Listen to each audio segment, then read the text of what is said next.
e nós nos afastamos muito de um conhecimento profundo do próprio ser humano. E chegou a um extremo disso que as duas coisas desnivelaram demais.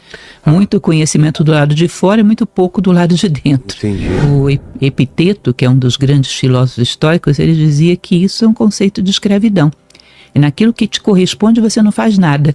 E naquilo que não te corresponde é como se você ficasse dando murro em ponta de faca, sabe?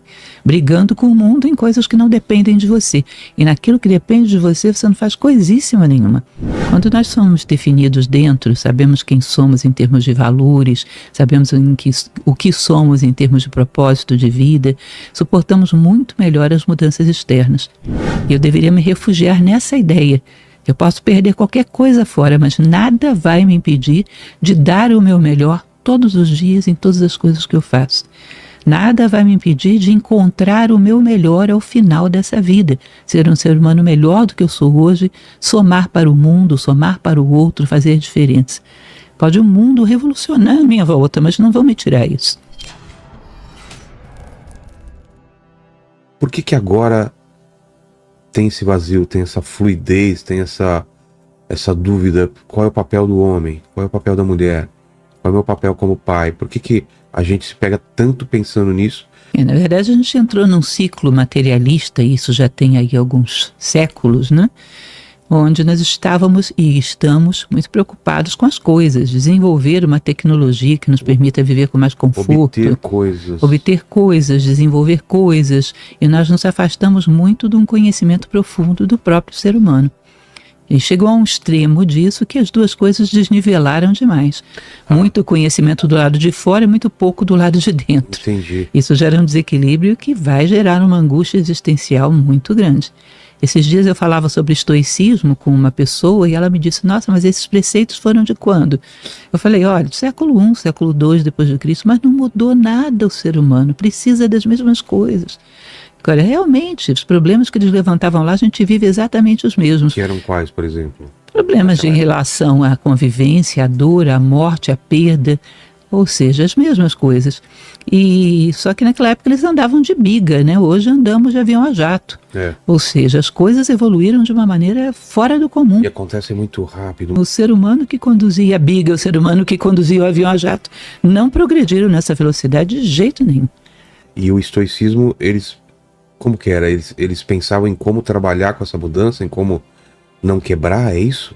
Eles pensavam em alinhar o homem com a natureza. Eles consideravam que a natureza é muito inteligente, sabe o que faz, e ao homem aprender dos preceitos da natureza, ele também se torna muito autônomo, pouco suscetível às influências do meio, com, digamos assim, uma capacidade de enfrentar as adversidades com muita serenidade. Ou seja, eles tinham uma fórmula para enfrentar a vida de tal maneira que ela não te roubasse de si mesmo. Que você tivesse uma identidade profunda, que fosse fiel a ela e pudesse atravessar todas as dificuldades da vida sem se deixar abalar tanto por elas assim. O estoicismo fala muito do que a gente pode controlar e o que a gente não pode controlar. Exatamente. E esse eu acho que é o grande sofrimento da humanidade, né? Como lidar com as coisas que a gente não tem controle. Na verdade, a gente deveria se preocupar em como lidar com as coisas que a gente tem controle e, por consequências externas, talvez fossem menos incontroláveis. O Epiteto, que é um dos grandes filósofos estoicos, ele dizia que isso é um conceito de escravidão. E naquilo que te corresponde, você não faz nada. E naquilo que não te corresponde, é como se você ficasse dando murro em ponta de faca, sabe? Brigando com o mundo em coisas que não dependem de você. E naquilo que depende de você, você não faz coisíssima nenhuma. Isso é um tipo de escravidão. Ele definia isso como escravidão. E as coisas que dependem de mim, o que é o crescimento interior, é a minha cabeça, é o meu pensamento, é... Tudo o que acontece no mundo não depende de você, mas a resposta que você dá a tudo que acontece no mundo depende de você. Ou seja, a reação que você tem, a resposta que você dá, tudo isso está totalmente sob teu alcance. Mudar, aperfeiçoar, interagir de uma maneira mais inteligente com a vida. A unidade para além das diversidades, que é um tema que, bom, é o tema do momento, né? Fala-se sobre isso o tempo todo. Então a gente procure com muita justiça superar as diversidades de gênero, de opção sexual, de raça, de religião. E isso é muito justo, muito necessário. A gente só não preocupa muito em respeitar as diversidades de opinião, né? Aí já não há essa contemplação toda essa possibilidade de conciliação, infelizmente. E como fazer isso? Como aprender a fazer isso? Primeiríssima coisa é saber que nós não somos donos da verdade. É uma síndrome difícil essa, né? No fundo, todos nós achamos que a minha posição é a realidade. Qualquer um que não pense assim é um pobre ignorante desprovido de capacidade intelectual. Ou seja, aí nós criamos situações irreconciliáveis. É como dois touros batendo de testa até tombarem os dois mortos, né? E isso é muito difícil, quando na verdade todas as nossas opiniões são muito parciais, muito limitadas. Se sabemos disso, não tem mal, porque estamos predispostos ao aperfeiçoamento. Muda tanto, né? Enquanto a gente envelhece, né? Por que as pessoas perdem tanto tempo brigando por esse tipo de coisa? Eu não entendo. Esse achar-se dono da verdade é uma síndrome complicada. Provoca muitos conflitos ao longo da história, ao longo do espaço, pelo mundo afora. Tem a ver com segurança também, não tem? Talvez eu não tenha tanta segurança do que eu estou acreditando e eu tenho que forçar o outro. Né? Tenho que gritar. Tem que gritar para que eu mesma não tenha dúvidas. Isso é uma possibilidade também, né? Se eu defendo isso de uma maneira meio tíbia, eu mesma duvido. Então eu tenho que gritar ao máximo para que eu convença a mim mesmo. Muita gente que está em casa pode estar passando por separação, pode estar passando por luto. Como lidar com mudanças, como lidar com luto, como lidar com perda? Quando nós nos definimos só por aquilo que acontece fora de nós, é uma dor que não tem muito como contornar. Porque você é quem? Você é aquela pessoa que tem aquela geladeira vermelha, você é aquela pessoa que tem aquele hábito de vida, de levantar, fazer tal coisa, interagir com tais situações. Se tudo isso muda, você não sabe mais quem é você. Quando nós somos definidos dentro, sabemos quem somos em termos de valores, sabemos o que somos em termos de propósito de vida, suportamos muito melhor as mudanças externas. Não deixam de ser dolorosas, mas são mais suportáveis, porque eu tenho um ponto de apoio dentro. A minha vida, a minha definição não está em torno de coisas circunstanciais, mas daquilo que eu sou, daquilo que eu acredito, daquilo que eu quero chegar, da minha missão que eu escolhi para a minha vida, o meu propósito. Essas coisas são um eixo muito sólido. É como dizer que você se agarra a uma árvore quando venta muito forte. Ou seja, você tem um eixo que sempre vai estar ali. Porque sempre vai ventar muito forte em certas ocasiões. É isso? Agora, se você não tem nenhum eixo, quando vem um vento muito forte, ele te arrasta e é um processo muito doloroso. E esse eixo é espiritual? É filosófico? Como não perder esse eixo? Ou é necessário, às vezes, você se perder um pouco nessa tempestade para depois se achar? Na verdade, a questão não é como não perder o eixo, é como achá-lo. Às vezes a gente nunca teve o eixo. A gente está escorado do lado de fora em coisas, por isso ficamos tão fragilizados. A gente teria que dar uma olhada dentro do nosso campo de consciência e descobrir quem somos nós dentro de tudo isso. Imagina que você tem aqui uma circunferência com inúmeros pequenos eus. E um eu central, que é a tua verdadeira identidade. Esses pequenos eus são a tua vaidade, a tua inércia, a tua preguiça, a tua tendência a criticar, um trauma que você tenha na infância, um rancor que tem de determinadas pessoas, são núcleos de consciência, que de vez em quando você decide a tua vida a partir deles. Cada vez que você decide a partir de um núcleo desses, você o fortalece. Ele vai tomando cada vez mais poder como se fosse você mesmo.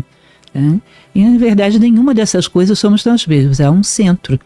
Esse centro, que é a nossa verdadeira identidade, nós deveríamos fortalecê-lo. Agora, como vou achar esse eixo? Tem algo que é muito prático e fácil da gente achar. Toda vez na nossa vida que decidimos alguma coisa inspirados num sentimento de altruísmo, de solidariedade, de compaixão, toda vez que a ideia do bem rege a nossa ação, nós estamos sendo nós mesmos. Isso é encontrar-se dentro de si mesmo, né? Parece que essa nossa essência, esse nosso centro, ele é da mesma natureza da ideia do bem, da bondade, da benevolência. Quando eu busco dar o meu melhor por alguma coisa, nesse momento estou sendo eu. E eu deveria me refugiar nessa ideia. Eu posso perder qualquer coisa fora, mas nada vai me impedir de dar o meu melhor todos os dias em todas as coisas que eu faço. Nada vai me impedir de encontrar o meu melhor ao final dessa vida. Ser um ser humano melhor do que eu sou hoje, somar para o mundo, somar para o outro, fazer a diferença. Pode o mundo revolucionar a minha volta, mas não vão me tirar isso. Eu sou essa pessoa que quero chegar a ser um ser humano melhor e quero usar todos os dias da minha vida para beneficiar o mundo, o outro e a mim mesmo. Crescer como ser humano. Não há circunstância que possa tirar isso de você. Então você se refugia aí, fica quieto e deixa o terremoto passar. Deixa o ciclone passar. E volta a atuar pontualmente da mesma maneira que você sempre atua. Com essa atuação, algumas coisas vão ficar maravilhosas, outras, o mundo é muito instável, né? Não ficaram tão boas assim, mas você nunca se perde no meio das coisas. E aí a gente fala sobre sentido, né? Como achar sentido nessas horas, né? O sentido da vida que tanta gente busca. Em alguns momentos da minha vida eu tive que ressignificar esses sentidos da vida e eu acho que muita gente às vezes fala, tá, por que eu tô fazendo o que eu tô fazendo? Quando a gente tem que ressignificar o sentido da vida, é porque a gente está com sentidos muito provisórios, mais projetos do que propriamente um propósito. Que é diferente então, né? É muito diferente. O sentido é algo que justifica toda a tua vida. Eu sempre dou um conselho bastante prático, que é você se imaginar no último dia da sua vida. Você concorda que isso aí é a obra-prima da tua vida? Verdade. Toda a tua vida você trabalhou para construir esse ser humano. Que ser humano você gostaria de ser aí?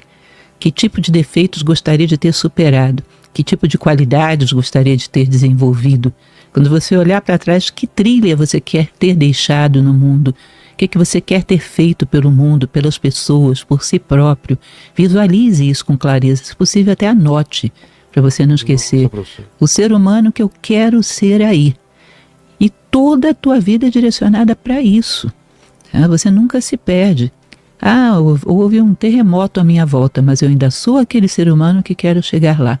Eu não vou sair da trilha, não vou sair do caminho. Todo dia vai ser um passo na direção dessa minha obra-prima. Isso são coisas que estão fora do alcance das circunstâncias. Ninguém vai tirar isso de você. O mundo virou de cabeça para baixo e eu continuo querendo ser o melhor ser humano que eu possa chegar a ser, que eu visualizo como possível. Aí continuo caminhando para isso, através de todas as tempestades. E inclusive faço as tempestades me ajudarem a caminhar um pouco para frente. Porque qualquer coisa que surja no caminho eu vou utilizá-la para chegar lá.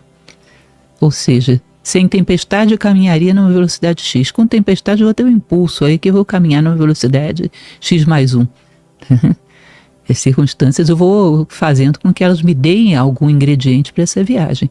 Mais maturidade, mais experiência, uma visão mais completa do mundo. Coisas que vão me aparelhar a cumprir melhor com esse propósito de vida. Tudo pode servir para isso. De tudo você extrai alguma lição que te permita chegar lá mais depressa ou de maneira mais completa. Tá? Então você arruma a tua vida toda, entende? Que você dá uma faxina, você dá uma arrumada na sua vida geral e as coisas todas passam a ser dotadas de sentido. O mundo não gira, mas o mundo gira, mas você fica quieto, você é o eixo do mundo. Você não é a circunferência, você é o eixo. Como uma árvore que você tem que dar uma podada em algumas coisas para ela crescer melhor? Sim, ela não perde de vista que ela quer ser árvore, quer dar frutos. A vida vem e dá uma podada, ela usa isso para pegar impulso. Mas ela não perde de vista que o que ela quer ser é uma árvore frutífera, ela quer dar frutos. Tá? E continua o caminho dela, aconteça o que acontecer.